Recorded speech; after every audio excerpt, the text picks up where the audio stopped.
It's July, so I thought I'd give an update of what I've got growing around the yard, starting with the greenhouse. So let's take a look in the greenhouse. In here I have a variety of tomato called Scotia tomato. It's a medium-sized determinate tomato and it's very productive. Now in these 4 grow bags I have the first set. I started these on January 1st and they've been very productive.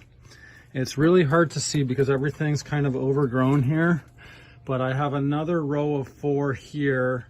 They were started mid-February, and then I have another row of 4 up against the side, which were started on April 1st. So the idea here is I'm doing succession planting so that I can have tomatoes all the way into possibly December if it goes as well as I hope it does. Next to that, I have 2 varieties of cucumbers. One is a pickling variety, and it's hard to see them, but there's a few here that are starting to grow. Well, there's quite a few that are growing, but there's a few that are getting bigger there. That pickling variety is called Anya. And then I have another variety that is a long slicing variety, and it is called Vista. So I have one down here. I have another really big one here that I need to clip off today. Let's come out around here and take a look at what I have in the back corner. So here I have the lettuce that I like to grow. This is called ruby red lettuce. It's a leaf lettuce. It's very productive. And the reason I have it in this back corner, even though it looks like it's getting a ton of sun right now, which it is, it's the morning. By the time it gets to the afternoon, this will be in the shade, which is good because you don't want to have lettuce in full sun all day. But yes, it's a variety that I like to produce all year long. And what I do is I actually have other lettuce that's growing on the deck, in some containers on the deck, that I'll bring over here as well. And I like to succession plant this, and that way I have lettuce all the way into the fall. Next to that over here, I have marigolds, and I have marigolds kind of all around my yard. And the reason why is they're very easy to maintain, and they're also fantastic for attracting pollinators. Let's come around. In this raised bed, I have my zucchini, and this variety is called Black Beauty. It's a very productive variety of zucchini. I started these at the beginning of May, and then I transplanted them later. So they've already been producing quite a bit, as you can see. And what I did was I've staked them up. You can see they're all staked up, tied up here. And that's just to keep them off the ground, keep pests off them. It also makes it easier to find the fruit, to be honest. And it makes it less likely that they're gonna get any kind of disease. You can also see there's lots of flowers, so they're still producing. At the moment, today, it was mainly male flowers, but I think there was one female flower. If I come around, here's some male flowers. And over here is an open female flower on the zucchini fruit that hopefully got pollinated.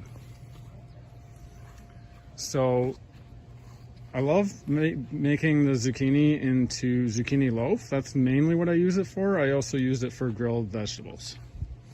Next to it, as you can see, there are more marigolds. As I mentioned before, great for attracting pollinators. That is why I'm growing them here, so it attracts the pollinators to the zucchini and I get a better yield on the zucchini. Next to that, we have a bed of Swiss chard. Now, the Swiss chard actually took a long time to get going because the seeds that I was using were actually really old seeds, and I waited a long time and they were not germinating at all.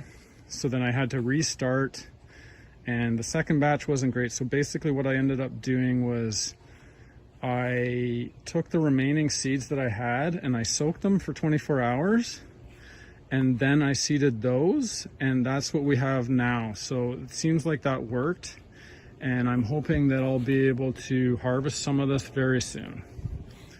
Next to that, I have a raised bed of carrots. This variety is called Tender Sweet. It's a long, thin carrot. And this particular area, actually, although it's getting sun at the moment, it's right up against the fence, so it gets quite a bit of shade, which means it's going to take longer to grow the carrots. So what I'm going to do is probably leave these in until later into the fall to let them get as large as they possibly can. Let's take a look at what I have growing by the deck here. Over here, I have more carrots, but this variety is called Bolero. It's a new variety I'm trying this year. It's a medium length carrot that's a little bit wider than Tender Sweet, and it's supposed to be great for cooking with. As you can also see, I have these little cages on top of the carrots. And the reason I'm doing that is when these were smaller and I seeded them, I really did not want squirrels digging into the soil, digging up all the seeds.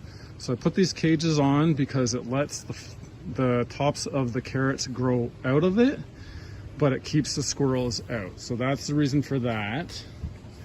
Now I also have some dill over here, and I mentioned earlier that I have a pickling cucumber that I'm using.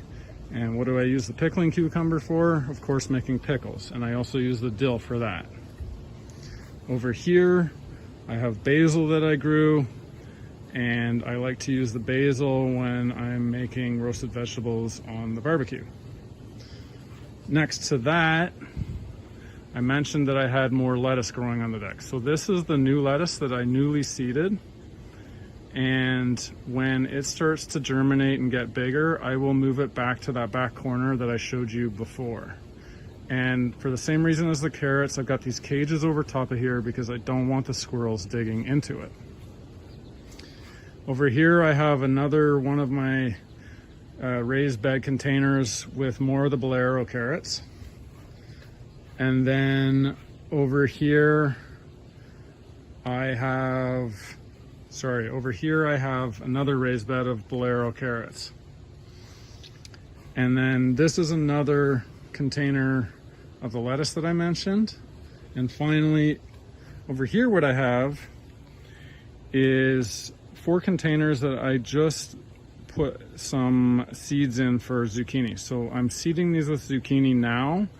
And the reason why is the ones that I showed you earlier, they have been productive, but they will start to slow down. They're more susceptible to disease, whereas these ones will be brand new. So what I'm going to do in about 3 weeks, these will be big enough to transplant them, and I'm going to replace the other zucchini with these, and that's going to give me a larger harvest into the fall.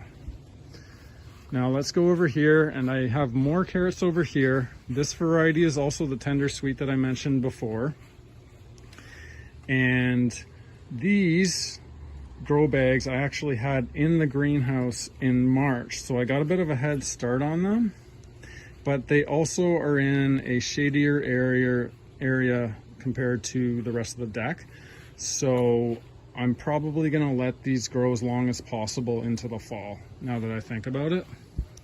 Let's go around to the front yard. And over here I have sunflowers. This variety is called Red Sun.